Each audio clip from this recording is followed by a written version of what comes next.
Effective ba o hindi? Subukan natin. Panoorin nyo kung ano nangyari sa ating coins.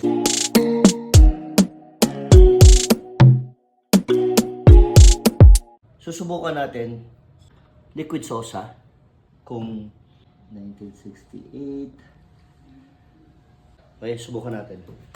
Tara. Makatikas ito sa kamay, so kailangan mag-improvise tayo.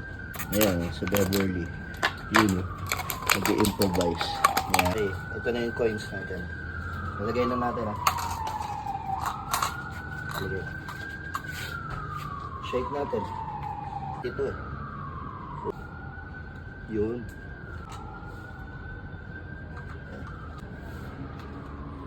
Tingnan natin kung kikintab ang ating coins. Nakalagpas na yung 3 minutes, so tingnan natin kung ano na nangyari. Kunin natin yan, ha. Kasi ayaw natin makati. Yan, tingnan natin. Yan, parang lumilinaw na siya. Tingnan natin, yun yung punasa natin. Diba? Kasi baka hindi pa siya ganun kalinis. Diba? Pwede natin siya ibalik. Pero parang gumanda na, kumistal na. No? Yung malinis na siya. Pero pwede natin i-try ulit. Gawin natin mga 5 minutes naman, di ba? Kita mo. Di ba? Parang bumalik na sa original color niya. Okay. Try natin itong isa. Stop. Ito, ano ba to? Parang 5 cents yata ito eh.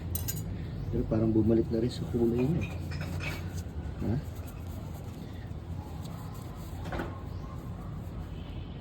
Ayan. Parang nag-bronze na siya.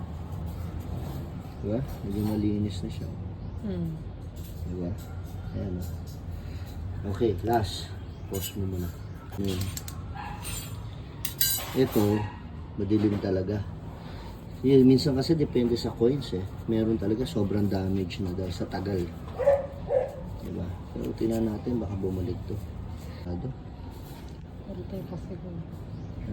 Pero kahit another 2 minutes. Binalik muna po natin yung mga coins natin. Susubukan natin ibabad pa ng more than 5 minutes. Siguro additional 2 to 3 minutes para malaman natin kung talagang liliwanag pa. Kasi depende talaga kung gaano ka-damage o gaano kadumi ang coins na kinolect natin. So ayan, sinubukan natin habaan yung period of time na ibabad natin sa liquid sosa. Kasi itong liquid sosa, para talaga to sa ano eh, mga clog, diba? Dissolves hair, grind, and grease. Sinubukan natin ang linis ng ating coins. Masasabi ko parang 75% siguro, no? Effective. Kasi from here, pakita mo to, yan o, nalinis talaga. Dito ka dito. Parang dito. Pero hindi pa siya definitely ganun ka-clear. Pero good enough. Ito ang problema ko. Si Melchora Aquino, hindi natin ma-identify. So mga ka-winners, subukan nyo kung ano yung effective para sa inyo. Kasi marami kayo napapanood sa YouTube. Parang ako, marami ko napanood. Kaya sinusubukan ko lang. Pero hindi natin alam kung ano ang tama at mali. So, tatandaan nyo, barya-barya lang, ka-winners.